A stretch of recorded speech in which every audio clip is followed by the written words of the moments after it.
not just my courage, your courage, everybody's courage. Because to build a career, to find a job in a difficult environment, to sustain and endure and get promoted over time, you need to fight, you need to be very courageous. So 20 years later, I'm now in New York, I'm an investment banker, I work at Goldman Sachs, I'm a managing director there, and I run a group called Strategic Relationship Management, and what I do is I build relationships with families, the largest families and family offices in the world, and we serve them on all their financial needs, in particular help you get wherever you want to go. I should also say that in addition to my day job, I am the co-head of the firm-wide women's network at Goldman Sachs, which is an organization of about 10,000 women at Goldman Sachs, and our objective is to promote and develop women within the firm. And the reason I'm saying that is because over the years I've given a lot of talks and spoken to a lot of women, and one thing that I've realized is actually the issues of women sometimes are a little bit different, but they're actually very similar to the ones that men encounter. So what I'm going to talk about today is probably issues that we all have and how we can address and resolve them. And you're going to forgive me, my initials are 3 M's. My name is Monica Martina Mandelli, and so every time I do a speech, I do 3 M's. I have 3 M's for everything, 3 M's for leadership, 3 M's for whatever. But today, for you especially, I couldn't contain myself, and I didn't do 3 M, I'm going to do 5 M's for you. And so here are my 5 M's. So let's get started. Our career is largely dictated by things that are not in our control. The state of the economy, the fortunes of our company, our boss.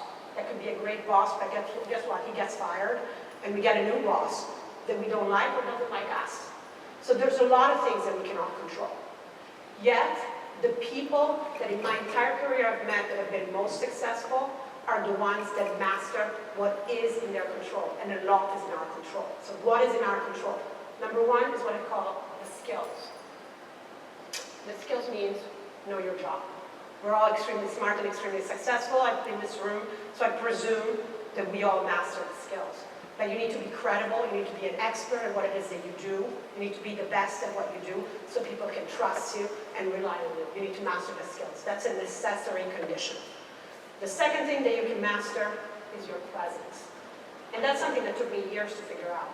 You need to dress the part, you need to know how to sit in a room, you need to know how to convey ideas in a compelling manner. People think of networking as something a little bit phony, you know, handing out business cards, shaking hands, not really caring. But that's not that. There's many definitions of networking. The one that I particularly like is the one that says networking is building, identifying people with whom you can build long-lasting, mutually beneficial relationships. Mutually beneficial relationships. And that's extremely important. So I think of networking in 2 ways. Internal network and external network. So let's start with the internal network. The internal network is the network within your organization. And it's composed of 4 categories of people. And you need to think about all those different categories because they're really different. The first one is what I call the coaches. The coaches are the people that help you get the job done. They could be junior to you, but they've been in the organization longer. They could be your peers, or they could be slightly above you. But those are the people you can go and ask the questions that you think are not the smartest questions on how you get stuff done. From how do you communicate within the organization if you're new to the organization to where should I get this piece of information. People that help you get the job done. Those are the coaches. The second group of people that is extremely important is the mentors. Those are the people that are usually more senior than you, that you go to with a problem and you ask for advice. And they're going to give you thoughtful, confidential, and honest advice. Sometimes the best mentors are people junior to you. I remember one time I was working on AT&T. Think of yourself like a business. I think of myself as Monica LLC. And I created a personal board of directors of people that are coaches, mentors, sponsors, people junior to me that I can trust. And for whatever I need, I go to my board of directors to figure out what I need to do. And so I'm going to give you now 30 seconds to think in your mind, since you don't have pen and paper, of 2 people that are coaches for you, 2 people that are mentors, 2 people that are sponsors, and 2 people that are junior to you that you can trust. But everybody has their own style, and they can manage a different amount of people. But I would say building a real network and real relationship takes a tremendous amount of time and investment. So my advice to you is focus on quality over quantity. Be extremely strategic on who you spend time with. Figure out who are the people that really can help you in your career, and the ones that don't, maybe shouldn't be on your network. So you need to prune the network constantly. So first is quality over quantity. That said, in order to find princes, you need to kiss a lot of frogs. And so be open. That's my second point. Be open because you never know where you're going to meet people that matter to you. The guy who's going to be your next business partner, it may be the guy who's exercising on the treadmill at the gym next to you and you don't know. So be extremely open. Talk to people all the time. Quickly identify who are the people that should be in your network versus the ones that shouldn't be in your network, but really be out there, be genuine, ask questions, be an active listener. Which brings me to my next point, which is you have to collect chips. This is a two-way street. And understand exactly that you have all this list of things that you are supposed to do. Yeah. And people think that simply you're perfect, but although you are Italian, you're absolutely not real. I don't want to be a person like this. Don't you think that there is some truth on this? Okay, I love this question. Oh, this is a great question. Okay, so here's what I'm going to say. First of all, let me say to you that the reason I give you all these rules is because obviously I'm doing a talk, so I need to put on paper some thinking that gives you some rules, right? But the reason, and it's not that every morning I wake up and I'm like, oh, okay, did I methodically reassess? Or, oh my gosh, did I maximize what's in my control? No, obviously not. Obviously not, right? So give me a little bit of slack, count me some slack on that front. But beyond the joke of the answer, I think there's some truth to what you're saying, which is the reason why you need to think about these are just pointers to think about. It's not every day you need to live your life according to those rules. I think, though, that there is some value in focusing on, for example, maximizing what's in your control. You say you're going to be fake because you're going to think about your skills and your presence and where you sit and whatnot. I think it's important, especially in the beginning of your career, to think about those things. Because once you master them, it becomes like very natural. It's not that I'm thinking, oh my gosh, now I need to stand in the podium and stand like this because that's the rule. But you know what? I know that you need to stand in a certain way that is not obnoxious, and it becomes natural. It doesn't mean it's fake. But clearly, and by the way, if you get to know me, hopefully later you'll see I say what I think every time I think it, and I have no problems with that, so I'm definitely not fake. But in general, I would say there is some value in having a framework to think about it, not to follow it verbatim, but really to think about it because it gives you some structure. Some of the things that I said are true, that people observe you, that people talk about what you just said. Those are true things. And so you need to be very careful, especially in a large organization. I mean, bear in mind, I don't know, exactly your job function, but for me, I work in a very large financial services organization in New York, where I need to be extremely careful to what I say, how I act, and all those things. So it also depends, I would say, on where you work and what kind of job you do. Because if you are in a more relaxed environment, clearly the people that work at Facebook in Silicon Valley are probably a little bit more relaxed than the bankers at JP Morgan or Goldman Sachs, obviously. So you need to also fit in the organization. But that goes a little bit back to what I was saying, which is when you map the forest, you understand the norms of the organization. You also need to figure out what are the things that are acceptable or not.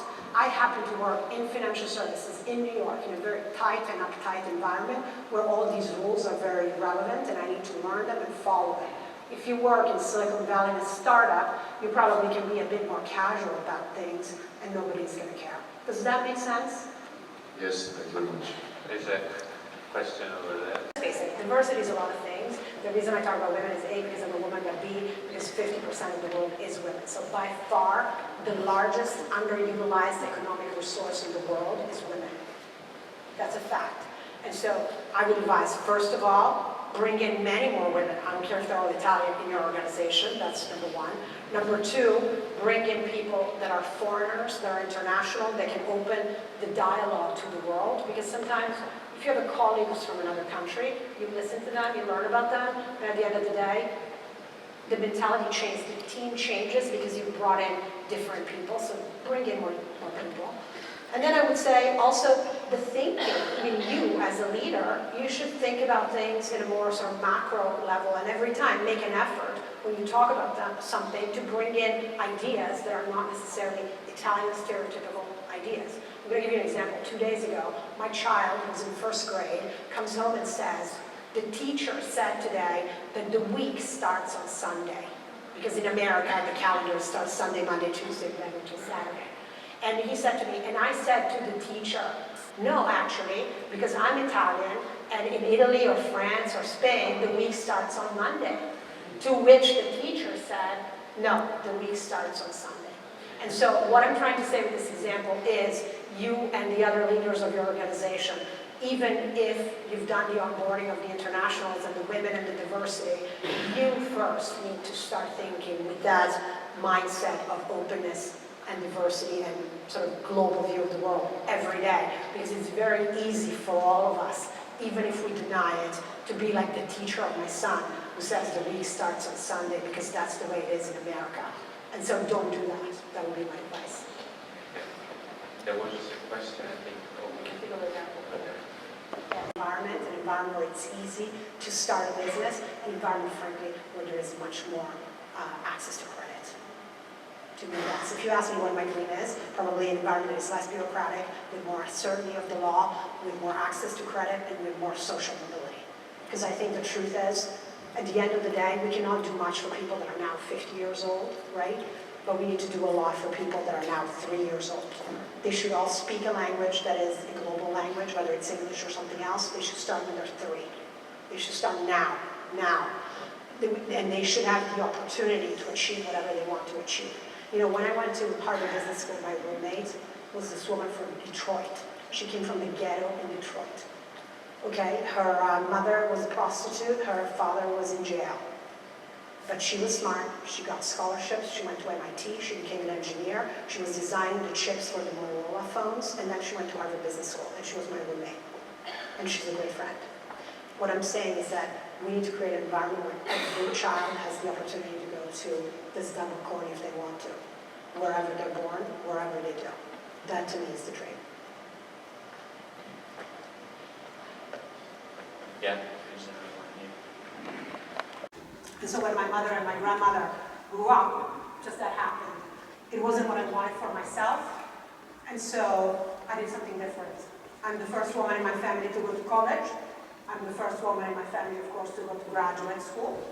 I graduated from Bocconi in 1994 from a course called DES, Discipline Economiche e Sociali, that I think still exists in some form. And then I went to Harvard Business School for my MBA. And you know, Università Bocconi for me was a giant visa, opening myself to the world, because it allowed me to find my first job, which was at London at Merrill Lynch, doing mergers and acquisition.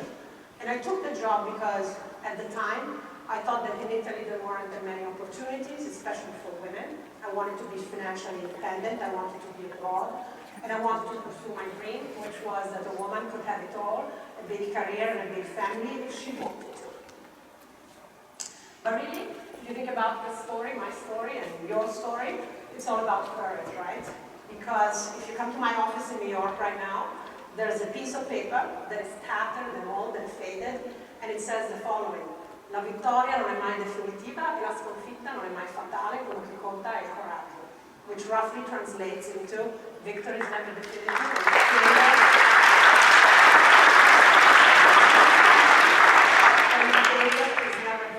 All that matters is courage. It's not just my courage, your courage, everybody's courage. Because to build a career, to find a job in a difficult environment. Say also that I'm married. I have 3 children, ages 7, 3, and 3. I have twins.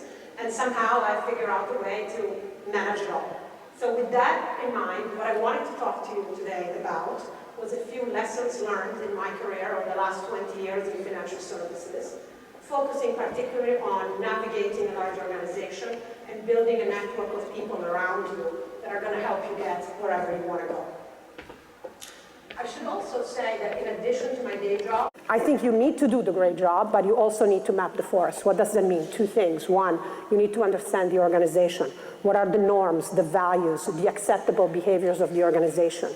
You need quickly to assess who is in power in the organization. There are people that are in nominal power, but who is actually in power? Who are the influencers? You need to get to know those people. And those, more important, who knows the shortcut? You gotta know that person. So map the forest in that sense. The second thing that you need to do when you map the forest is have a big goal. What's on the other side of the forest?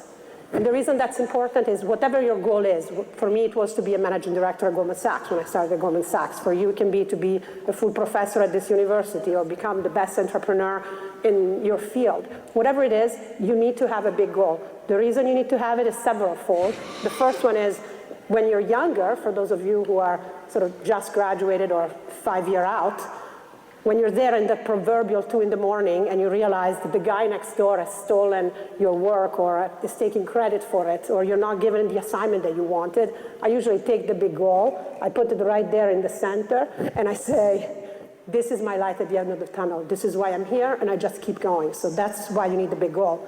But you also need it because as you progress in your career, the demands on your time are greater than 100% of your time. And so you need to keep focused on what it is that you want to do and what it is that you need to prioritize. And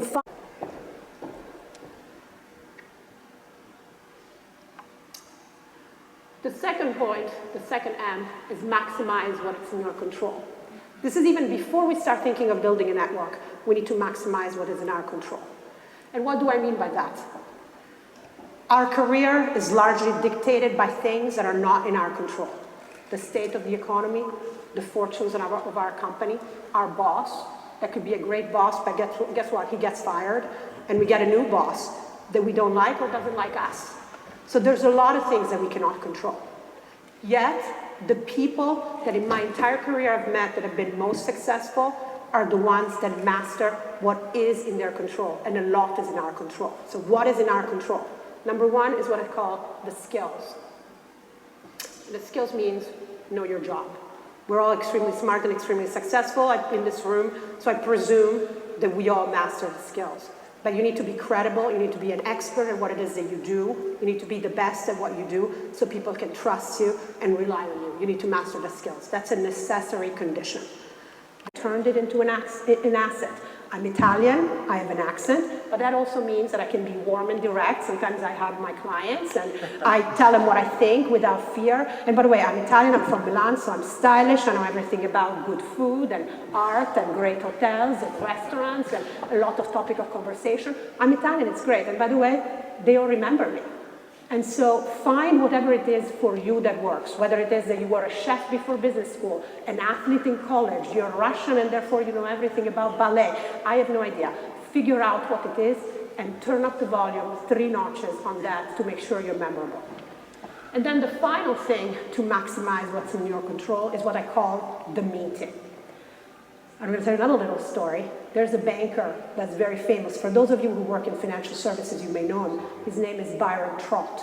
He was at Goldman Sachs for many years. The reason why he's famous is because Warren Buffett, in his letter to the shareholders in the annual report, said that the only banker on Wall Street that he trusts is Byron Trott. So clearly, Byron Trott. Which brings me to my next point, which is you have to collect chips. This is a two-way street. It's not just getting, it's also giving. I would argue that to build an effective network, you need to start by giving first and collecting chips. When I start and I meet somebody, the first thing I do is figure out what we have in common. And so I ask her, so what's the next step? And she says, I'm expecting she's saying, okay, I'm going to open another caterer in the next town over. Instead, she says to me, my big goal is I'm going to be the biggest caterer in West Africa. Actually, I'm going to be the biggest caterer in Africa. And I'm like, you know what? That's great. Because if you're the guy that works for this woman at the catering company in Nigeria, you want to work for a woman that just wants to open another little caterer in the next town over? Or do you want to be working for the woman that wants to be the largest caterer in Africa? Just that. With that, I'm going to go to my last M, which is a little bit provocative, I guess, but it's make diversity a priority, which I also call give a chance to somebody that doesn't look like you. And the reason why this is important is because I spent a lot of time with diversity, like I told you in the beginning. And I think a lot has been said very recently. I don't know if you read the book from Sheryl Sandberg, Lean In, about the need for women to lean in and really be more aggressive and ask for what they want and things of that sort. I really think there's some truth to the fact that diversity candidates, minorities in general, need to speak up more, ask more about what they want, lean in more, and all the things that are being said recently in the press. But really, why do we need to learn all these skills and lean in more and ask for more? It's simply because the game is a game that was set by men. It's not a game with rules that apply to everybody. It's a specific game, so we need to change the game. That's really what we need to do. We need to change the game. And in order to change the game, we need to have a critical mass of diversity candidates in an organization. There's been a lot of literature on this. It says when a minority group is in an organization, you need to have a critical mass of about 30% in order to be able, 30% is a magic number, in order to be able to change the rules of the game. And so we really need to do that. There's no glass ceiling. It's just a thick layer of men. And so that's what we need to think about. And so what I'm going to do is ask you for two things, and then I'm concluding.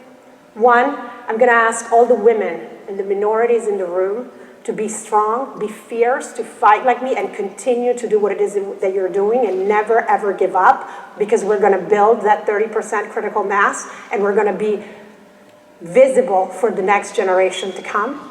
But I'm going to ask all the men in the room here, I'm looking at all the important people here in the front row, and be a little bit provocative and say, next time you have a challenging assignment to give out, next time you're thinking about promotions, next time you're even thinking of going to a dinner with a client and you need to bring along a colleague, that time, take somebody that doesn't look like you.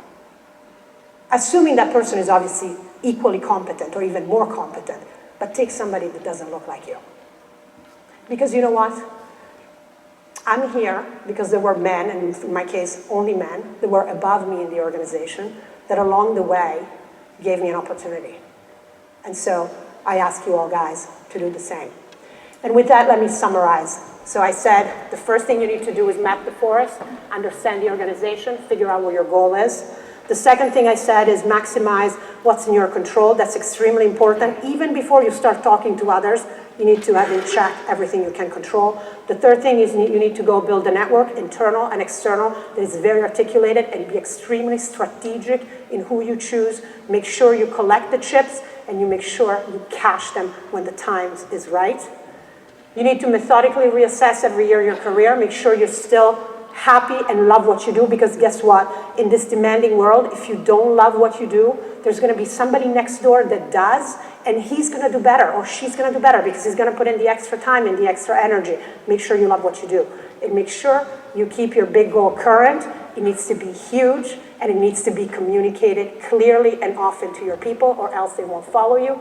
And finally, take a chance on somebody that doesn't look like you, because you know what? You have a mountain to move, but I really believe that we can create a better business environment if we leverage the capabilities of all people, of diverse people, and we're going to create ultimately a better world. Thank you.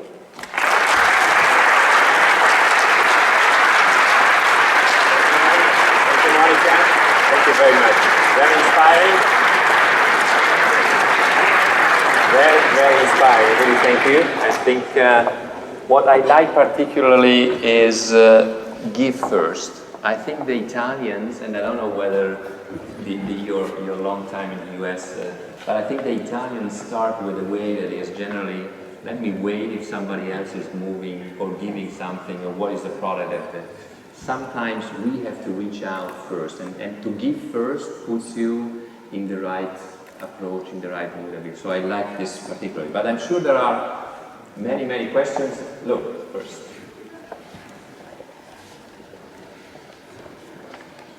So first of all, thank you, Monica. That was fantastic and inspirational. I'd like to know more about your name. My name is Pilar. I'm from MBA 23. I'd like to know more about, because I found it interesting. On one side, we say, let's turn the volume up on what makes us unique. And on the other side, I heard something around show no emotion. Tell me more. Absolutely. To me, what makes you unique versus showing emotion is, they're actually two different concepts. In my case, What makes me unique is, again, I'm Italian, which means I'm warm and I'm direct and all those things. And so you can show emotion if what makes you unique is something that requires some emotion, obviously.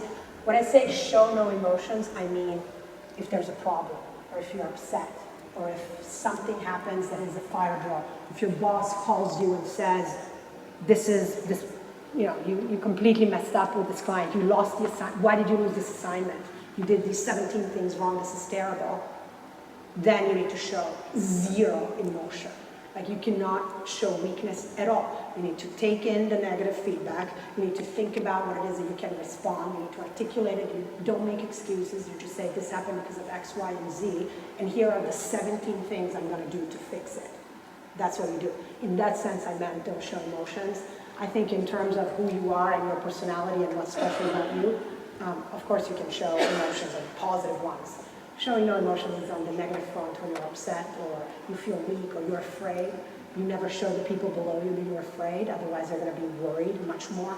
I think the whole point is whatever you show is amplified in the view of others, right? Because we don't know how others perceive us. We only can control how we present ourselves and not how we're perceived. But the truth is, if I even say I'm worried about something, I guarantee that there's 7 people on my team that then are going to go off and say, oh, Monica said she's worried about this. Maybe this is a big problem. And maybe I was just worried about it because, I don't know, I just thought about it in the taxi. So you really need to be careful on what words you use, what you say at all times, because whatever you say, especially when you're the boss, is going to be discussed by the water cooler 17 times. So never give out any emotion in that sense. Does that make sense? Anybody else? Let me maybe, while people are thinking, ask you a question. Team.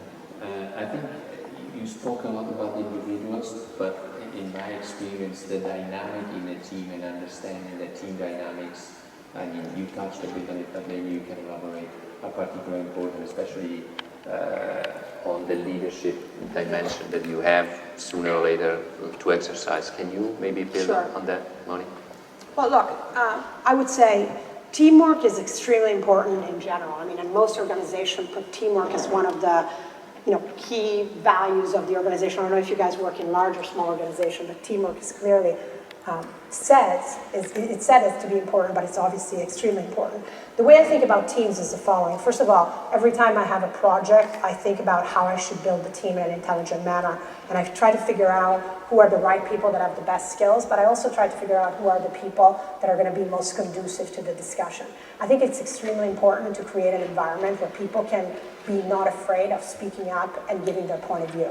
I think that's, to me, the most important thing when you build a team and you have a team on a project, is to make sure that people feel free of saying what they think. Because sometimes, if you are working in a hierarchical organization, you're afraid to say whatever that you think because you're afraid the person above you may judge you, or you're afraid to say that your boss is wrong for whatever reason. I think the first important point to me on teamwork is make sure, even if you are the boss, that you're not afraid to create an environment where people can speak up and speak their mind, even if it's something against what you just said. So I really try to do that. And in addition to that, what I do is make sure they remember that you're the boss, if you are the boss. And so you let the conversation flow. You never criticize people for their ideas. You never go against a person on their idea. If they confront you, you just say, look, maybe this idea is not great. You go after the idea, never the person. To me, there has to be, when you work in a team, the ability to depersonalize in a way and make sure the team functions so that the ideas are the core and not the individuals, and nothing is taken as personal. But I think at the end of the day, once you have that discussion, you still need to have the ability to reassert yourself and say, I hear you all, guys, but here's what we're going to do.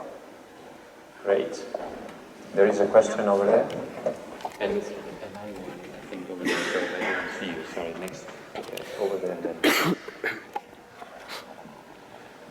Hello, Monica, Alberto, MBA team. I really appreciate your speech, but I was thinking, don't you think that you become a little bit fake by just following all the instruction that you just mentioned? I mean, I'm thinking about... I love it, I love it. I already like you. I need to talk to you later. Because I have the impression that people notice, observe you, exactly like you described, and understand exactly that you have all these list of things that you are supposed to do. Yeah. And people think that simply you are perfect, but although you are Italian, you are absolutely not real. I don't want to be a person like this. Don't you think that there is some truth on this? Okay, I love this question. Oh, this is a great question. Okay, so here's what I'm going to say. First of all, let me say to you, that the reason I give you all these rules is because obviously I'm doing a talk, so I need to put on paper some thinking that gives you some rules, right? But the reason, and it's not that every morning I wake up and I'm like, oh, okay, did I methodically reassess? Or, oh my gosh, did I maximize what's in my control? No, obviously not, right? So give me a little bit of slack, cut me some slack on that front. But beyond the joke of the answer, I think there's some truth to what you're saying, which is the reason why you need to think about this. These are just pointers to think about.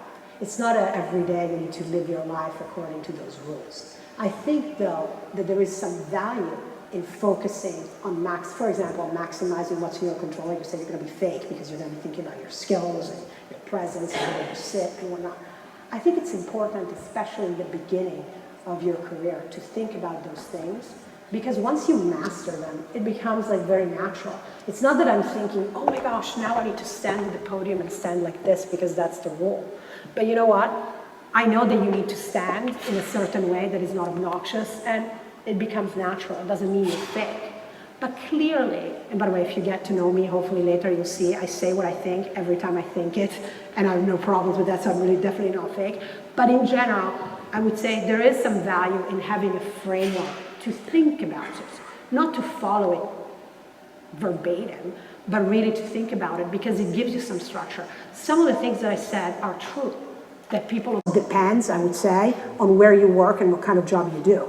Because if you are in a more relaxed environment, clearly the people that work at Facebook in Silicon Valley are probably a little bit more relaxed than the bankers at JP Morgan or Goldman Sachs, obviously. So you need to also fit in the organization. But that goes a little bit back to what I was saying, which is when you map the forest, you understand the norms of the organization, you also need to figure out what are the things that are acceptable or not.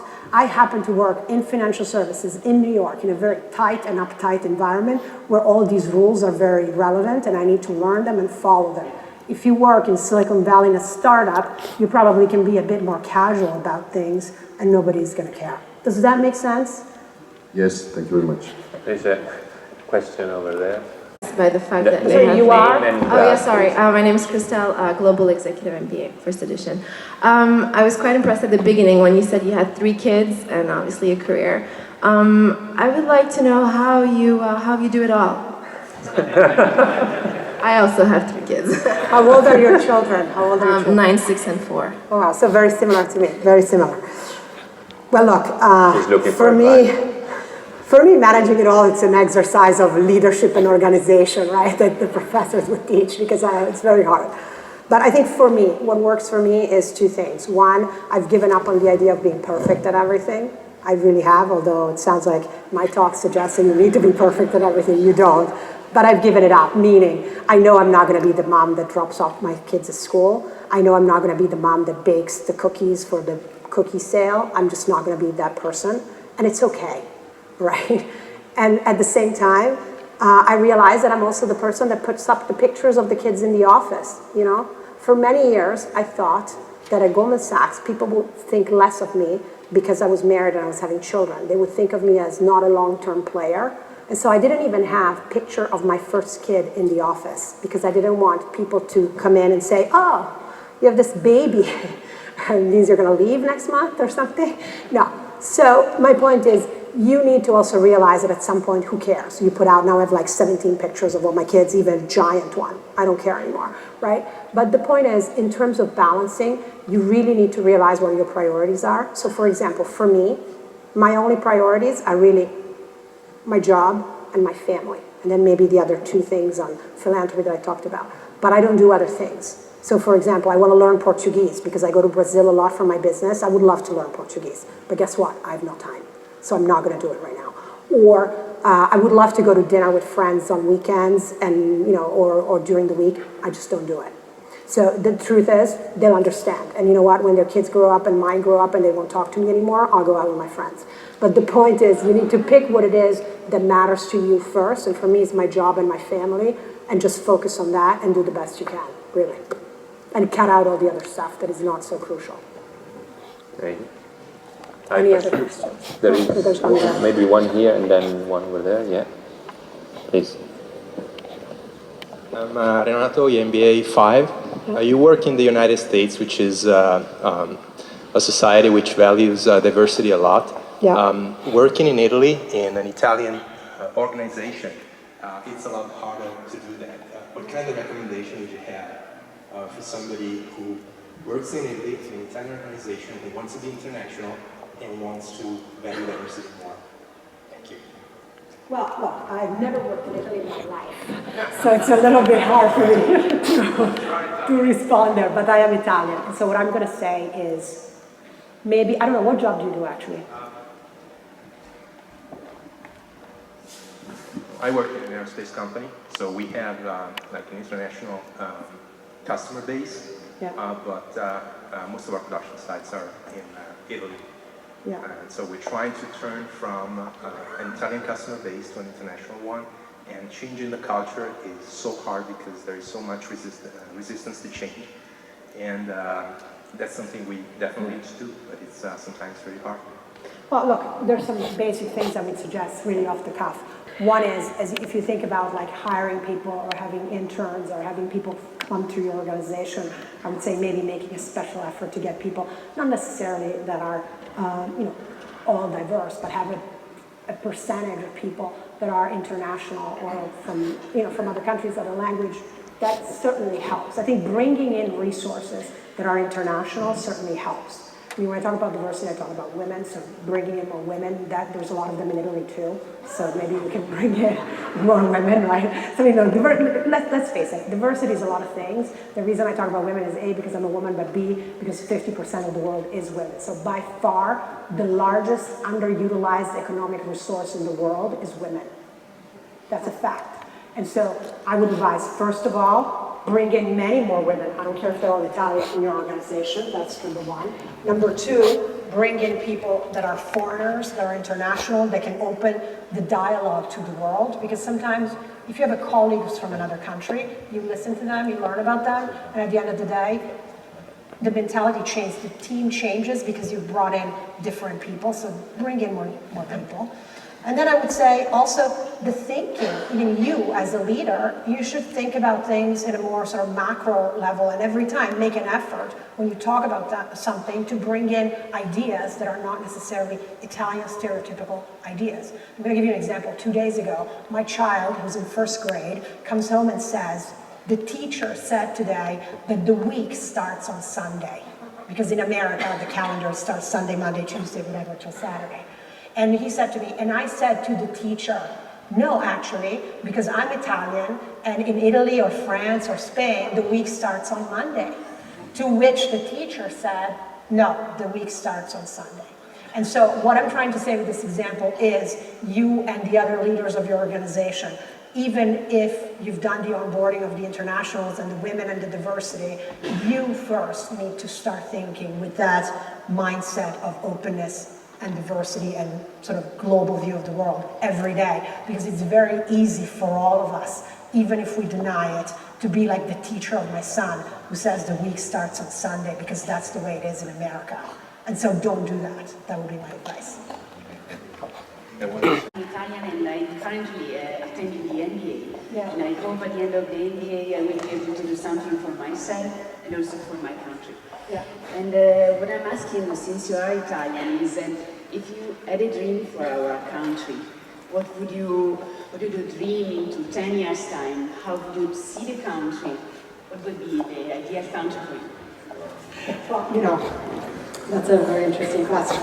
But first of all, I care a lot about the country. I don't spend a lot of time, but I want to in the future. I'm part of actually a think tank called Aspen. I don't know if you're familiar with that. But anyway, I'm part of a group in Aspen that is Italians Abroad. And so we gather every 6 months to talk about issues in Italy and how we view them from abroad and if we have ideas to change them.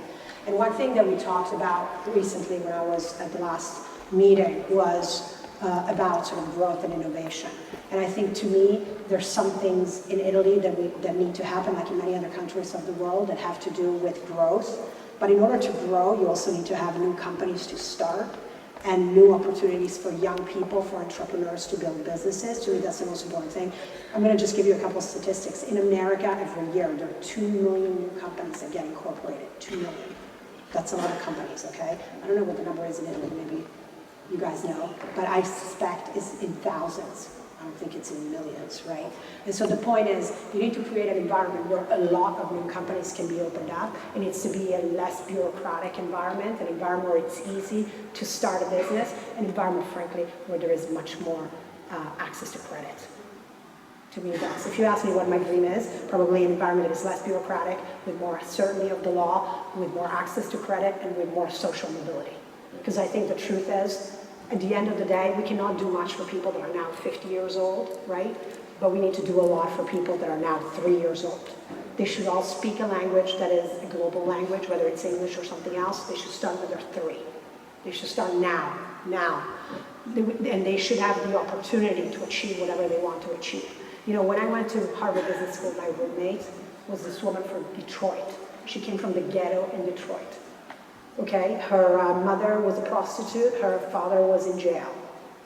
But she was smart, she got scholarships, she went to MIT, she became an engineer, she was designing the chips for the Motorola phones, and then she went to Harvard Business School. And she was as you like, let me just this very, unless you're a genius, recognized one, with a brand maybe, then you're accepted. Otherwise, in any case, in most, at least of the organizations I went through, it doesn't get through the idea of real diversity.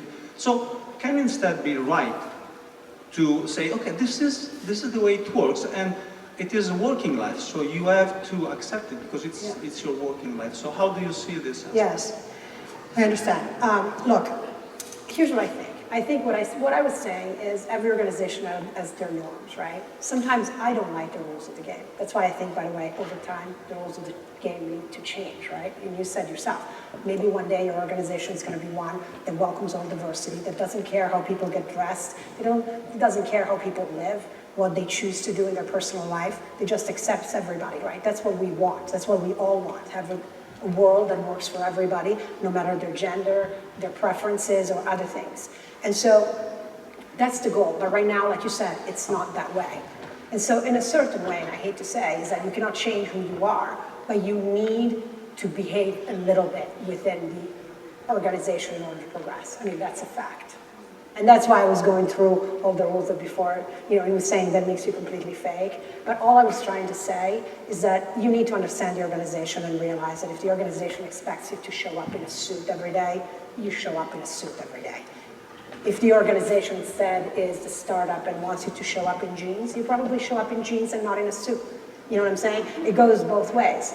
And so in the same exact way, the way you talk, the way you behave, the way you choose to disclose or not disclose your life or whatever, the fact that I wasn't putting out the picture of the kids, I mean, it's not ideal, but until we get to that critical mass of 30%, I don't think we have a choice if we want to progress. So those of us that are there need to hang on to dear life. And by the way, little by little, trying to change things day to day. I mean, it's not that tomorrow I'm going to show up with a red dress when they expect me to show up like this, obviously.